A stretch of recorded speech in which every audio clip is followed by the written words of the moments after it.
I have no credits for food. My body is the only currency I have. You can use it for one meal, human.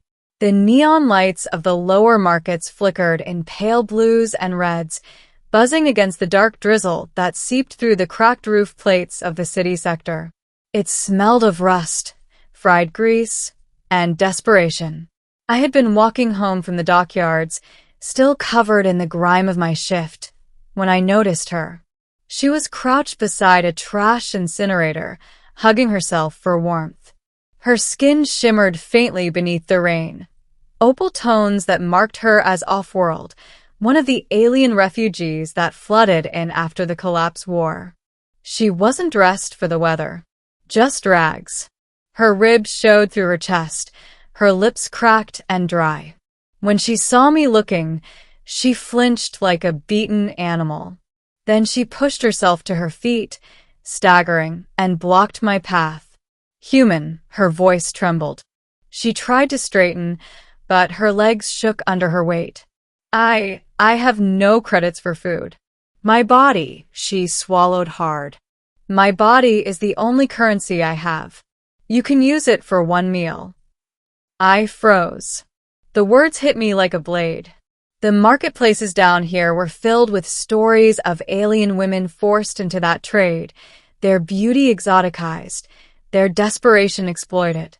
To hear her offer herself that way for something as small as food made my stomach twist. She tried to step closer, but her knees buckled. I caught her before she hit the ground. Her skin was burning, feverish. She weighed almost nothing. "Stop," I said firmly. "You don't have to." "I do," she whispered, clutching at my chest like I was her last anchor. "If not you, someone else. Please just don't let me starve." I looked around. The passers-by avoided us, eyes down, hurrying along. No one cared. Just another alien waif begging for survival in a city that already had too many mouths. I sighed, tightened my grip on her, and said, "Come with me." My apartment wasn't much, just a single cube with a stove, a cot, and a flickering wall screen, but at least it was dry. I sat her down on the cot and started pulling rations from the locker. Instant noodles, a packet of soy protein strips, some rehydrated vegetables. It wasn't gourmet, but it was food.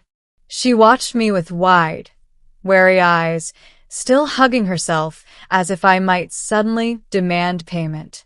When I set the steaming bowl in front of her, she didn't touch it. "You're not going to take me first?" she asked in a broken voice. The words hollowed me out. I crouched in front of her, meeting her eyes. They were a pale, glassy violet, full of shame. "No," I said quietly. "Eat." "That's the only payment I want." Her hands shook as she picked up the chopsticks. The moment food touched her lips, she devoured it like a starved animal. Tears streamed down her face as she slurped broth and chewed hungrily. I refilled the bowl twice before she slowed, clutching her stomach, trembling with relief. When she finally stopped, she looked at me again, confusion written across her features. "Why?" she whispered. "Because you're hungry," I said simply. Her name was Lyra. She was from Veari Prime, a world scorched to ash by orbital bombardments during the war. Her clan had fled, but pirates raided their refugee ship. She had been sold down the chain until she escaped, only to find herself on this planet, without credits, without family, without safety. "I was told humans only see us as property," she murmured one night, curled beneath a spare blanket I'd given her. "That if I wanted to live, I had to sell myself. That was survival." "Not all of us are like that," I said, though I knew the truth. Many were. Her eyes lingered on me, searching. "Then why are you different?" I didn't have an answer. Maybe it was because I'd grown up poor myself, because I knew what hunger did to dignity. Maybe because I was just tired of seeing suffering ignored. Days turned into weeks. Lyra stayed. At first, she was cautious, always waiting for me to demand the debt she thought she owed. But when it never came, she began to change. She helped around the apartment, cleaning, mending my torn work clothes, even cooking with the little we had. And slowly, she smiled again.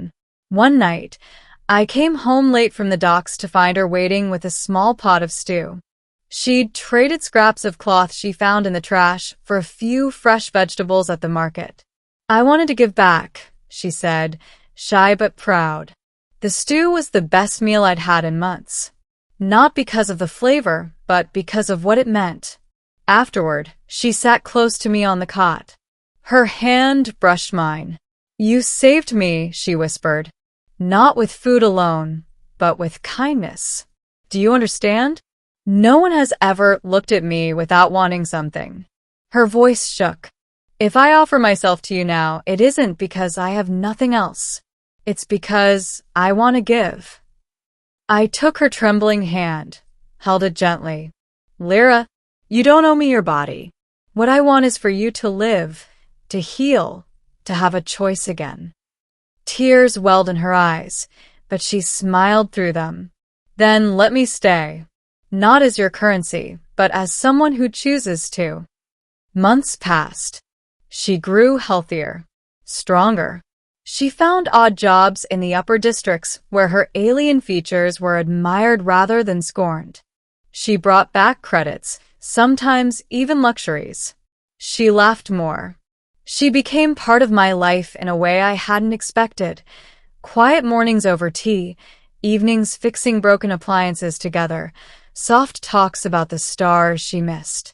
And one night, when the rain hammered against the roof and we huddled close for warmth, she kissed me. Not desperate, not afraid, just full of warmth and hope. "You gave me more than food," she whispered against my lips. "You gave me back my dignity, my future, my heart." I held her close, realizing something had changed in me too.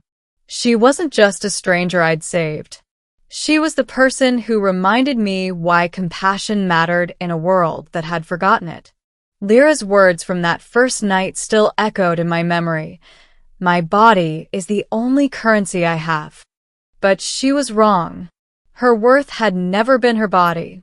It was her spirit, her resilience, her laughter. And now, together, we had built something no credits could buy. A home. And maybe, just maybe, a love strong enough to heal us both.